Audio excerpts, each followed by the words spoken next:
देखिए, सन 52 से लेके 67 तक 4 चुनाव देश में एक साथ हुए। 52, 57, 62, 67। 67 में जो तत्कालीन केंद्र की सरकार थी, उसने प्रदेशों में सरकारों को गिराना और सरकारों को तोड़ना प्रारंभ किया। और उस समय सबसे पहले उत्तर प्रदेश में भारतीय जनसंघ चौधरी चरण सिंह को गिराया गया। ये हमारे संविधान में व्यवस्था थी, एक ही साथ चुनाव हुआ करते थे। ये कभी सोचा भी नहीं संविधान निर्माताओं ने कि हमारे देश में इस तरह की राजनीति भी होगी कि सरकारें गिराई जाएंगी, तोड़ी जाएंगी। इसलिए उन्होंने उस समय ये प्रावधान नहीं किया। आज देश की आवश्यकता है वन नेशन वन इलेक्शन। मंत्री जी देखिए, समय का इतना स्वाभाविक रूप से हमारे इतने राज्य हैं, 30 राज्य हैं। 30 राज्यों में यदि पूरे 5 साल चुनाव ही होते रहेंगे तो विकास कार्यक्रम होंगे। सारे राजनीतिक नेता भी उधर व्यस्त रहते हैं।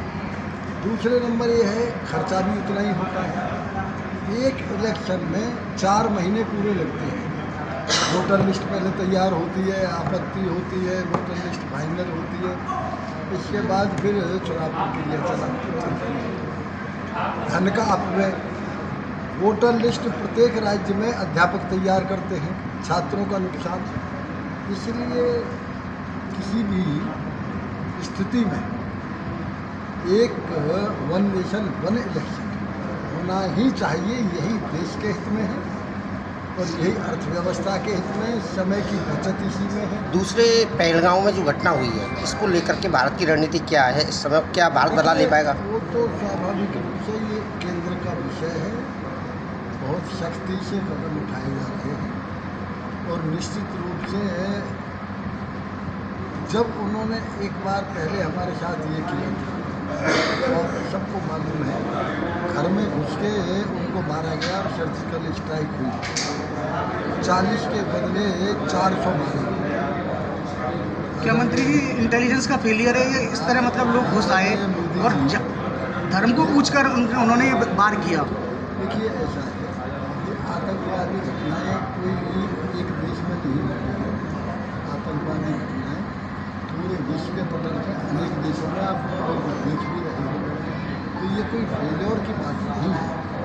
बात यह है कि ये आतंकी घटना इस तरह की आज के दिन पूरे विश्व में एक गुंडों का समूह बन गया है, आतंकवादियों का समूह बन गया है।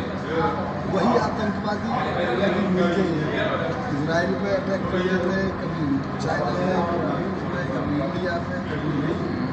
इसलिए आज पूरे विश्व में इस बात पे एक राय जाहिर की है कि आतंकवाद जड़ से समाप्त होना चाहिए। और इसकी पहल आदरणीय मोदी जी ने की।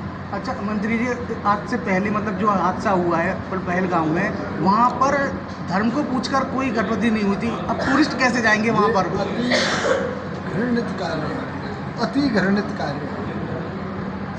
इसलिए इसकी निंदा जितनी अधिक से अधिक की जाए वो कम है। मंत्री जी एक लास्ट सवाल, आपने कहा कि एक देश एक चुनाव होना चाहिए। पूरे देश में एक शिक्षा एक नहीं हो सकती है क्या? शिक्षा तो सब बदल रही है, महंगाई बढ़ती जा रही है, लोगों को बच्चों के किताबों का बोझ बढ़ता जा रहा है। हमारे देश में अनेक भाषाएं हैं। हमारे देश में एक कहावत है, पेड़ पेड़ पे पानी बदले, कोस कोस पे बानी। तो हमारे यहाँ अनेक भाषाएं हैं और अनेक ये विविधता में है, अनेकता में एकता, यही तो हमारे देश की विशेषता है। NCERT पूरे देश में लागू हो जानी चाहिए। होना ही चाहिए।